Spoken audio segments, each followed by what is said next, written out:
Welcome to Real Estate Radio Live, an informative and engaging podcast discussing everything you need to know about the world of real estate.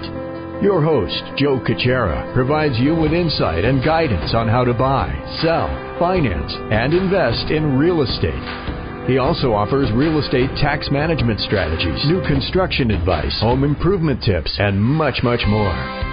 And now, to guide you around the world of real estate, here's your host and Real Estate Radio Live team leader, Joe Caccera.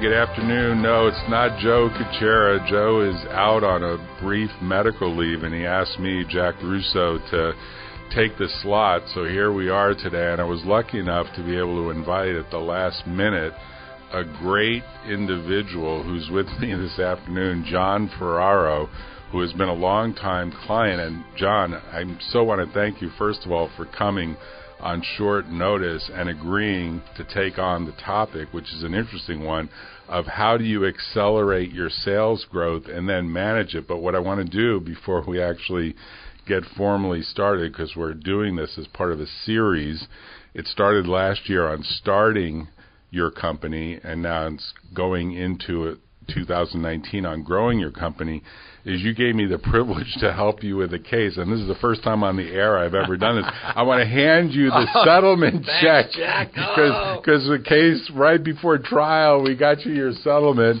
and you were extremely happy, and you got the check finally in your hands, and I wanted to give you the actual check. I've always wanted to do that on a live broadcast and on the live radio. Now you can retire, man. You don't have to work. Actually, I didn't come down for the check, though. I know you did. And I'd only come down for you. No, I know that. I know that. It was a joke. Only you. I know it was a joke, but I wanted to thank you for coming to Los Gatos, too, because Joe's got this great radio booth, and it's got all the equipment and technician here, and we get great support. And really, it is a big topic. As you know, we help lots of startups. We help individuals like you who end up in disputes. We help resolve disputes. We do arbitration, mediation, litigation, negotiation, all of that.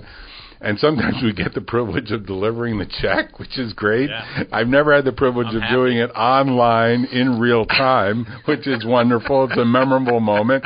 And now, really, I want to tell us, let's start with more about yourself, because you have been a successful serial entrepreneur, which are the kinds of folks we really like representing. We represent a lot of individual entrepreneurs. I was just with a bunch of them at Stanford.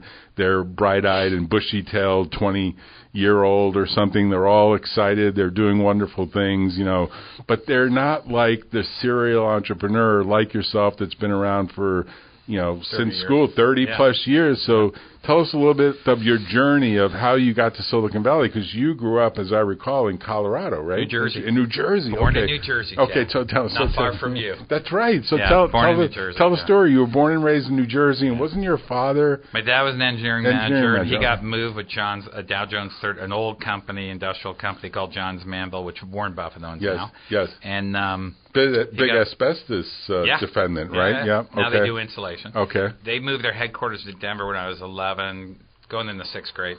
So I moved to Colorado, and then I went to college, School of Hard Knocks. I barely got through college. I'll tell you why. Yeah, but you're good at it. And I wanted to be a lawyer since I was 9. And your dad wanted you to be a lawyer, probably. I wanted to be a lawyer. And your brother was an accountant, right, if I'm remembering? Oh, no, I got many brothers. Okay, I got 2 teachers, woodworkers. I got them all. Okay. Mainly teachers in my family. Okay. 3 siblings are teachers. Okay.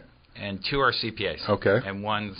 Yeah, I thought there were... One has about 200 credits and never graduated. Okay. So you got the whole gamut. Okay. But anyway, so I wanted to be a lawyer since I was 9. I thought I'd go to law school. So we didn't really have a choice where we went, because with 7 kids, just everyone went to University of Colorado. Even if you got a letter from Ivy League, you still went to public school. So Catholic, no one cared. So Catholic, Italian family. Yeah, 7 but my kids. dad was very smart, and we were actually, I always tell the engineers when I was running companies as CEO, I ran 3 companies as CEO. Whenever we're having a lunch with the Indian engineers, I always say I was raised exactly like you, Italian Indian. They were like, what do you mean? Yes. I go, my dad was an chemical engineer. Yes. Never played a sport.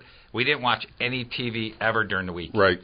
So it happened when I went to Boulder, because that's really the only college I got in easily, and it's only big. University of Colorado. Unless you go to Air Force Academy or School of Mines, it's really the best school University there. of Colorado. Yep. Okay. So I got in there, and then I wanted to be a lawyer, and when I got there, it was too big of a shock because I was under such a tight thumb with my dad studying all the time. When I got up there, it was like I had to work hard to get a 3.0 the first semester, and after that I barely went to school. So I'm the only one after 2 years that pulled myself out of Boulder to go to the University of Denver. So I'm like, this is way too wild. Daddy's like, stay up there. But you became like a super excellent skier. That's the one thing that came out of Colorado. Pretty good skier. No, I've gone skiing with John. John is like a triple black diamond skier. But get this.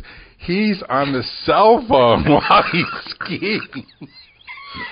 I'll never forget taking a picture of you. He's taking sales calls while he's going downhill. And I told Jack's mom at the dinner, God bless her. Yes, she's still alive. Oh, she's still alive. Okay. 89, yeah. That's your dad. Yeah. My dad I told your dad and your mom. 4 years ago now. And at Jack's house in the city, we're having dinner, and I said, his mom made a comment like, Jackie, why don't you have, what did he say? Why don't you have a Cadillac or something like that? I always wanted you to have a Cadillac. And I said, my dad always wanted me to be a lawyer like Jack. All my dad wanted was a lawyer or doctor. Yeah. Yeah, to compete with right. My dad was more of a brain. That was the Italian thing. So anyway, I did that. And then when my grades were up and down, and basically I just didn't go to class enough. Right. It was too much freedom. Yes. So I moved myself out.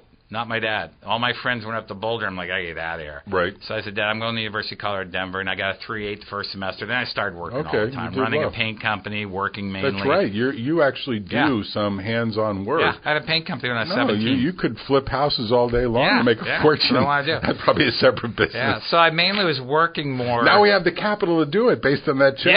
Yeah, that's right.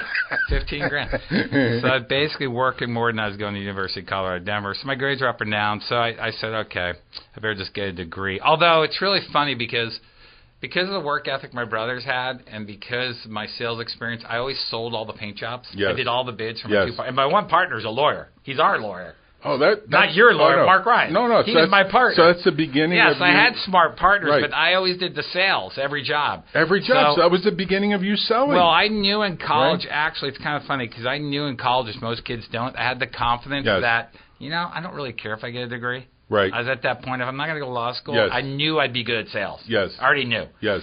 And so I did go through 5 years and get an accounting degree, but I barely got it. Yeah. So I'd say with the School of Hard Knocks. No, but you School of Hard Knocks. No, you got your bachelor's degree. You focused on accounting, and then you brought it into sales.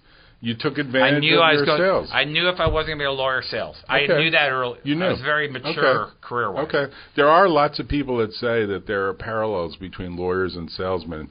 Lawyers and used car salesmen. Yeah. The lawyers who are kind of at the bottom of the pyramid, they're kind of viewed a little bit like used car salesmen because they know how to pitch an argument, but often the question is about ethics. You're actually a high-end salesperson. Yeah. You're an ethical. High-end, consultative salesperson. You've probably sold billions of dollars of software. Hundreds of millions. Yeah, easily. It's probably a huge almost number. $1 billion. Yes. Legato was doing $250 million. CA. Yes. So the way I got into software was this. So when I got out of college, my dad hooked me up with a product marketing manager in their headquarters in Denver, Charlie DeForno. He's a Cajun, really nice guy. Right. He said, hey, interview with him and Larry White. They have a really high-end sales job at this industrial company and the very elite group that called on appliance manufacturers. Okay. Larry hired me right out of school, which is really weird because they were all engineers, but me and Jeff, one guy. They were all chemical engineers. Yes. Our whole neighborhood was engineers. Right. They all moved from New Jersey. Mm-hmm. So I got that job. They moved me to Louisville, Kentucky right when I graduated. Matter of fact, I didn't even go to the ceremony because I had to move in like April 1. And so what year was this? 84. 84, okay. Yeah, I went 5 years. So I graduated from high school 79. So I'm trying to think of, is that the Jimmy Carter years? That's when Jimmy Carter was there. Okay. Reagan wasn't in yet, I don't think. Because last night, Lee and I... Was that Carter? It was her birthday last night. Oh, what? So we went to a movie for her birthday. This proves you're getting old. You go to a movie. You don't even go to dinner. Apollo 11 was playing on the big screen.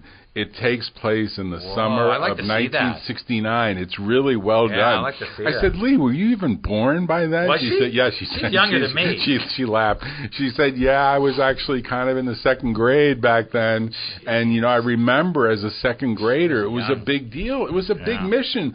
First man on the moon. Yeah, it was big. Huge. It was huge. Yeah. 2 men on the moon and 1 guy in the capsule, the 3-mission team. Yeah. So you were in 84. So I did industrial sales in Louisville, Kentucky. I called on GE. Okay. I called on engineers at GE. Okay. Design engineers. That's a hard sell, right? That's a tough sell, isn't it? No, we had a lot of business going. Did you? Okay. They were selling a ton of this specialty insulation $13 million a year. And the interesting thing was, I took over this older guy who'd been there. Our business went from $13 million to GE to $6 million because of all the foam and the new type of installation. Okay. And also, GE was ahead of the curve. I learned a lot about statistical process control because that's when they started Six Sigma. Okay. And the robots were in the factories. Yes. So the 30,000 people at Appliance Park, which is well known in the Midwest, GE has something called Appliance Park, went from 30,000 workers to 13,000. Wow. When I got big there. shrinkage. All robots. So that's happening. GE was way ahead of the curve. Yeah, I mean, it's amazing. They're kind of rebuilding that business. You know, they've got a new CEO. And the stock has actually just finally started to pop up again. I mean, it's an interesting story. GE is an interesting story. It was also a really good experience when I got in software 3 years later because GE had all these Ivy League purchasing agents. Yes. That's what they hired. The guy I had was Cornell. Yes. They had really bright people, really good engineers. So when I got into software 3 years later, I'm like, I'm not intimidated by. I already work with smarter guys. Yes. Because a lot of sales guys were intimidated by the guys like Sean. Yes. The system programmers that controlled the mainframe data centers. We're referring to Sean McLaren, who's like the grandfather guru of sales. And sales and security. So your path was New Jersey to school in Colorado, then Louisville, Boulder, and then Denver, and then to Louisville, Kentucky. Then Louisville, 3 years at. I did really well there. John's Mandel. Now it's back to John's Mandel. Okay, and then where'd you go from there? From Kentucky. Okay, so then after 3 years, I changed bosses, and I'm like, you know what? This is great. I'm making like $50,000, whatever. I was making $35,000. You know, not much money back then. And I did well, and I changed bosses. I'm like, this is a good time after 3 years to go and get into high tech computers. Okay. So I went back. And interviewed in Denver, where my parents lived, and the only jobs. This is interesting for younger people. So your parents moved from New Jersey to Denver. Oh yeah. Okay. The only jobs in computers were IBM, NCR, or Oracle. Right. And none of them were going to hire me. Yes. Because of my grades. Yes. They all wanted at that time you had to have a 3.5. Yes. So they were going to hire me. So I didn't even try it. So I got on with the payroll company ADP. Okay. And I blew every record there was. I think I sold more payrolls in 12 months than anyone ever in Denver. Big numbers. Yeah. Wow. Matter of fact, I'm still friends with a guy that's a multi-zillionaire. Brad Waiter, he came in and sold with us. I can remember every sales rep. There's 8 of us. Yes. And basically, I blew it out. I could sell payroll to anybody. I sold a payroll my second day on the job. I left the office and sold a payroll. They couldn't believe it. So was this Denver in 1988, or where was it? 87. 87. I started February 87, and I left February of 88. Wow. Then I went to the first billion-dollar software company, Computer Associates, which was right next door, literally, 100 yards away. Wow. That's how I got into software, and that's how I got out here. So just they moved me 2 years later. So why? You were doing so well at ADP, you decided to jump ship for something bigger. Well, I don't want to get into it, but there was a little bit problem with our telesales lady. Yeah. There was a little problem with our telesales lady. Okay. So 88.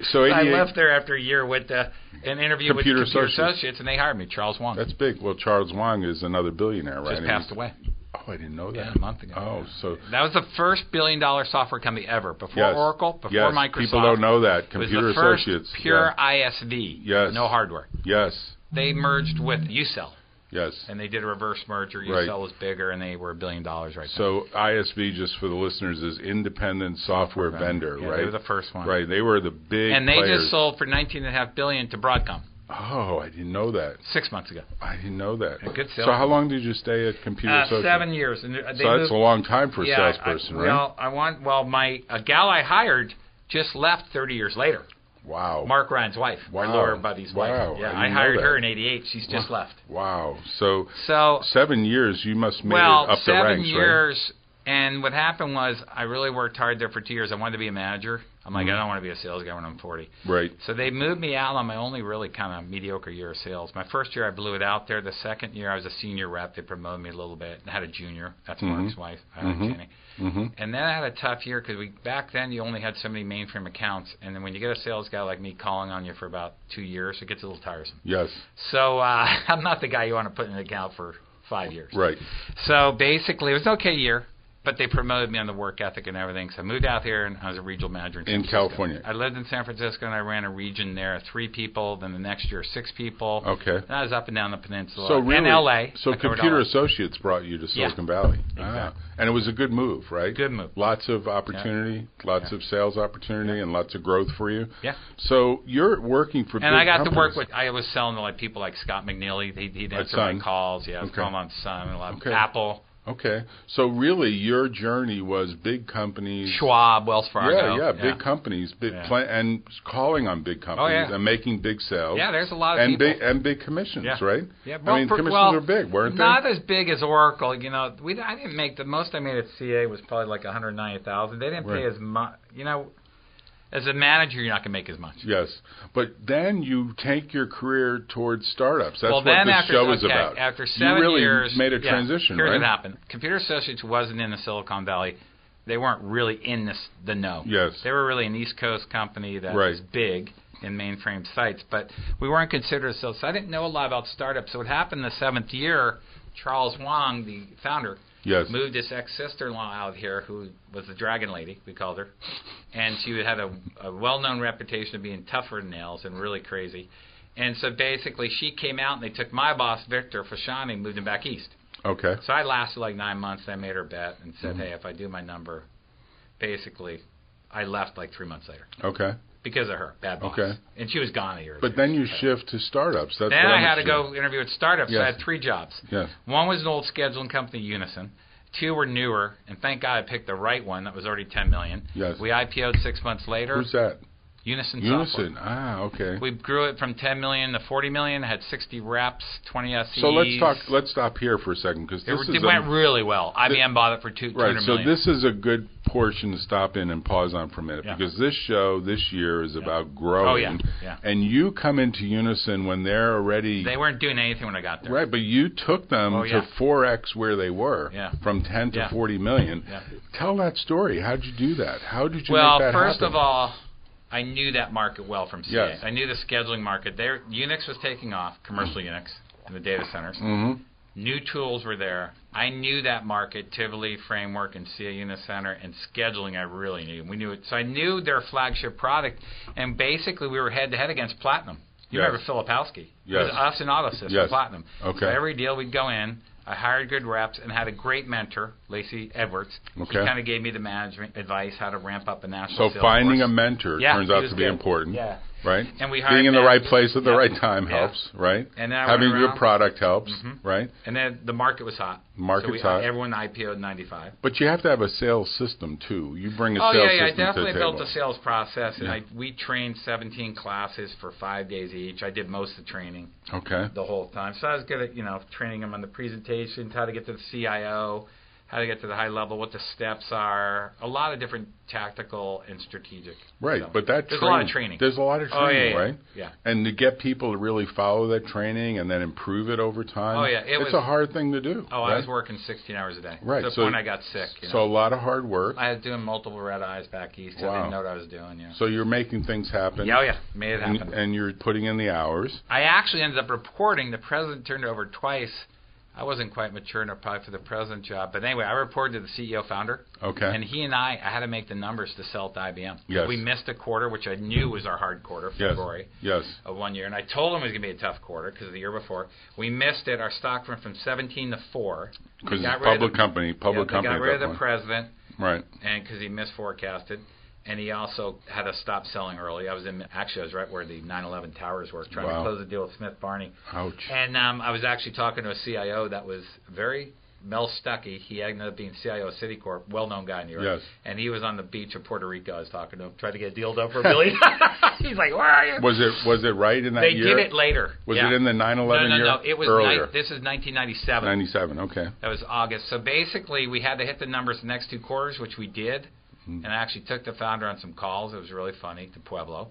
And we closed the business, hit 2 quarters, and sold for $195 million. But how do you get through to people these days? They don't pick up the phone. We use the phone. Oh, you like the phone. Me and Johan. You believe in that. Well, I have the same inside rep for 13 years. Okay. So he's a master at getting people on the phone. And I sit with them. And then you handle it. The boiler room. And then you handle it. Yeah, we're good on the phone. And you're good on the phone. Yeah. And you're excellent in reaching people. No leads. We don't get any leads. Really? We get 1 lead. Besides going to conferences at my current company, Glassbeam, which is IoT, it's in a hot space, AI, IoT, and big data. We just call them hospitals, and we've done about 90% of it's through. Now we have a partners built up a year later. Yes. We're getting some deals from them. Okay. But everything was cold calling.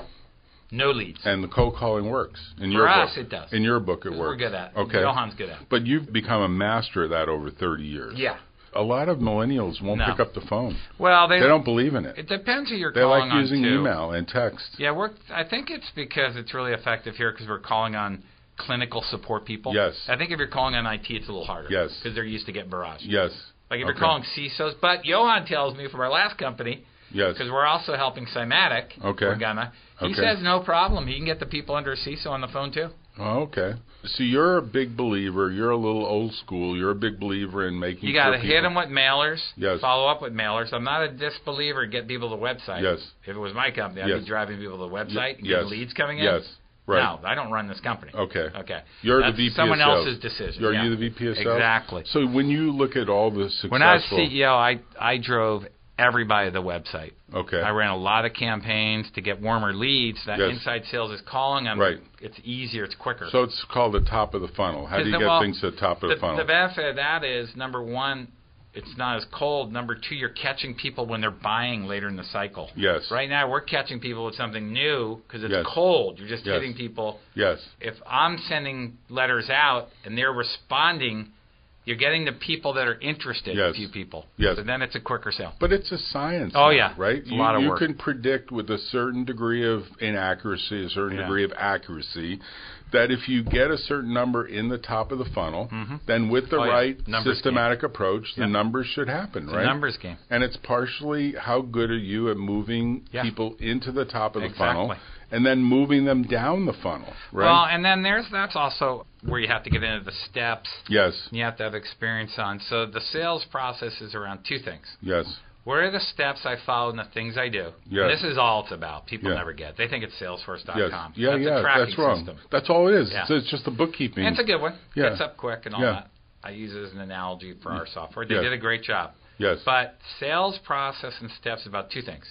How do I shorten the sales process? Yes. Make it quicker. And how do I maximize my win percent? Yes. Those two things. Right. So if you have 100 leads at the top of the funnel, you'd like to get the largest I want to win as many as I can. You don't want 1 out of 100. No. You want like 30 out of 100. You're not going to get all 100, right? I mean, that's crazy. Well, it just doesn't happen. It's really funny.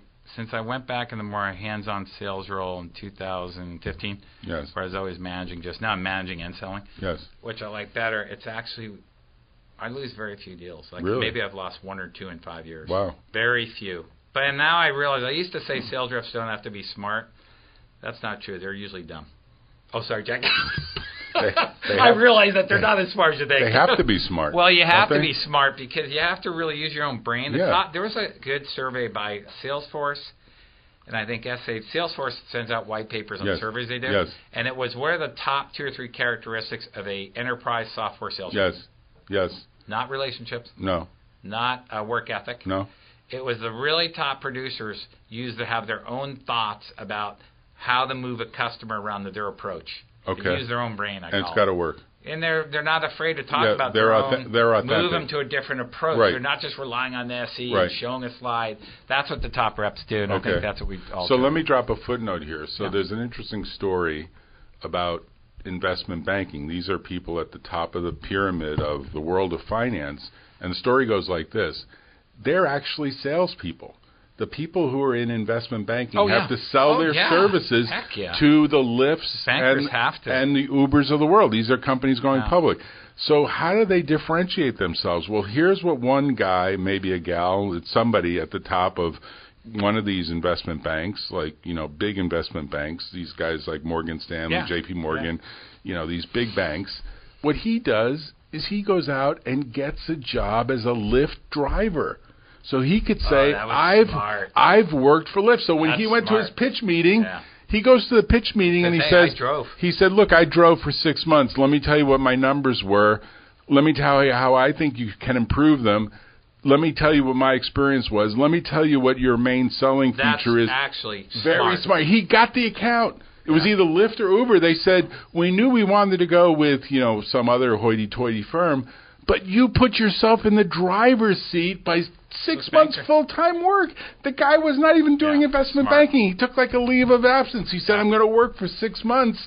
I mean, he probably did show up to the office at times, but he said, I'm going to report on my experience. Now, there's the authenticity that you're talking about. No, you have to figure out your own way, Those right? bankers are salesmen. And if they're not good salesmen, I mean, I have a friend that was a banker for Robertson Stevens, and he ran technology, but He retired at 40, but was he a great salesman? No, he was too anal, too rigid. Yes. But he was good enough to retire at 40. Yes. But he wasn't phenomenal. That's pretty early. I knew why he didn't move up past VP. I think you get better in sales. You got to be a great salesman to Don't be you just banker. feel like you're getting better over time? I'm getting better and better and better. You feel good about making the choice, well, right? you're getting better and better and better if you have the right attitude. And I always say, and this was pretty smart in 2001. I'm not patting myself on the back. No, you should. In 2001 at Securant at a manager meeting right after the crash, and I said to all my managers, Tim, Dave, I said, guys, read this book on who is the British explorer, about that book. Yeah. Pinkleton. What was it? Pinkleton. Not Pinkleton, but no, you know I know who you're talking about. Falkington. Yes. The guy that kept everyone alive on the ice. Yes. I sent them all a copy the guy who of the made book. the journey to the North Pole. And I said to these guys, and none of them have done it except for probably me. Shackleton. I sent them all the book in Shackleton because I just read it. And it's I a great said, book.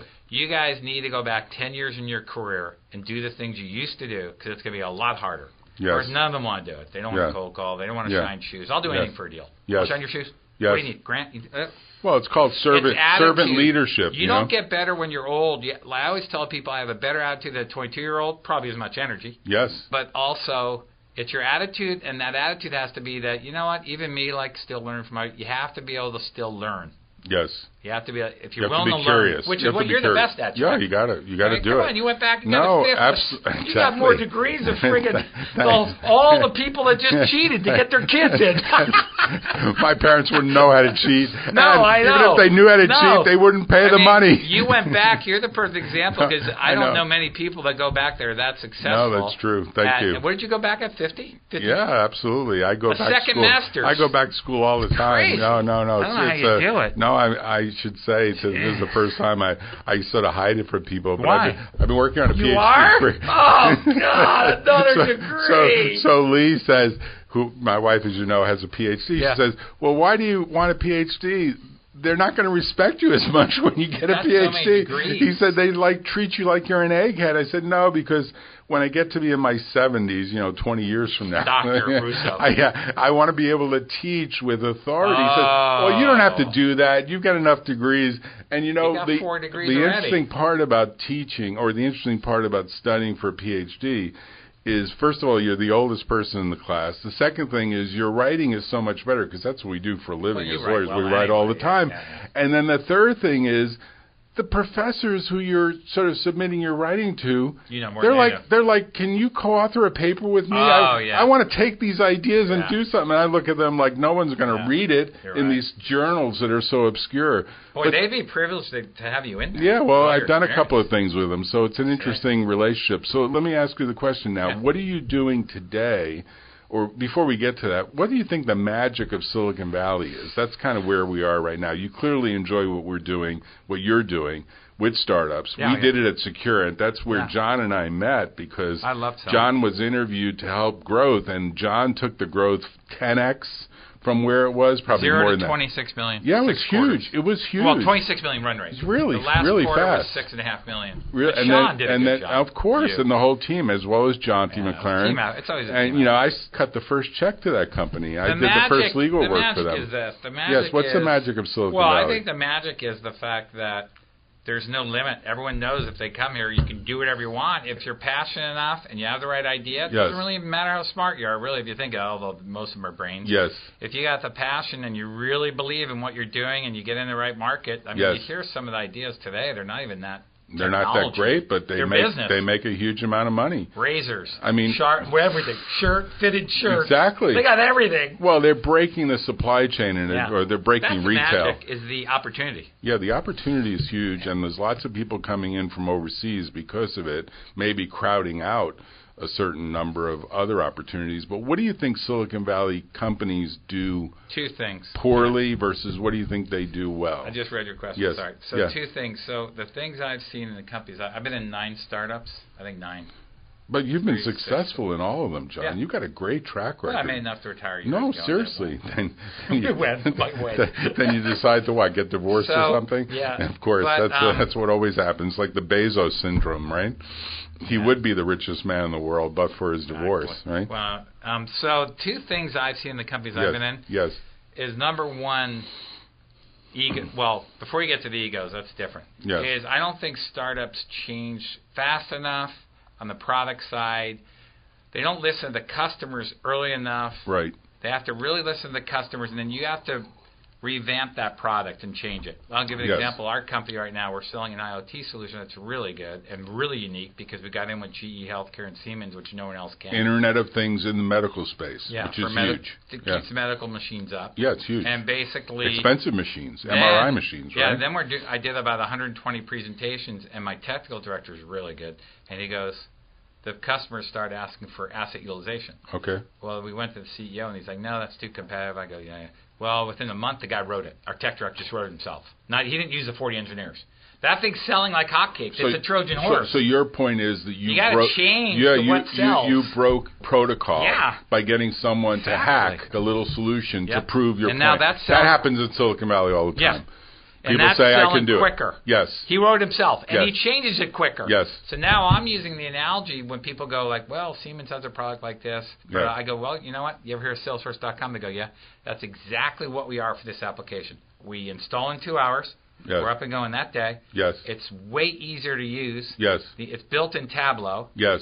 Radiology Manager can use it. Now we're going to add a Google question capability in English format. It's simple. You don't have to go to IT. This is revolutionizing. Oh, they must love you. They must love you. It's selling like hot. We sold 20 of them right. Wow. So that's a huge... in 2 months. 20. That's a huge... Even little ones, $5,000 a year, $10,000 a year. So your point is that people tend to say... they don't change fast enough. Yeah, but the product side. But the people who do, the example you gave was the guy who decides to do that little thing. You got to sell what companies want. Yes. You can't sell what you think yes. they want. You have to sell what they tell you they want. You got to listen to them, and you can't say, well, if we build it, they will come. You got to be like, what do they want built? And make sure that they really want it and make sure they'll pay for it, right? And then make it happen with them. So you're really partnering with the customers. Yeah. That's really what you're doing. That's the biggest thing. That's a big thing. That's a big part of it. And I've been in some companies, even that I ran, where I didn't change enough. Yeah. So, I mean... So there's a certain inertia that you have to get beyond, right? You have to be able to get beyond the inertia. And I don't want to go into an overused pun, but definition of insanity is doing the same thing over again and not changing, right? And failing. So then the second thing is that's ruined a couple of my companies that were booming is when people's egos kick in.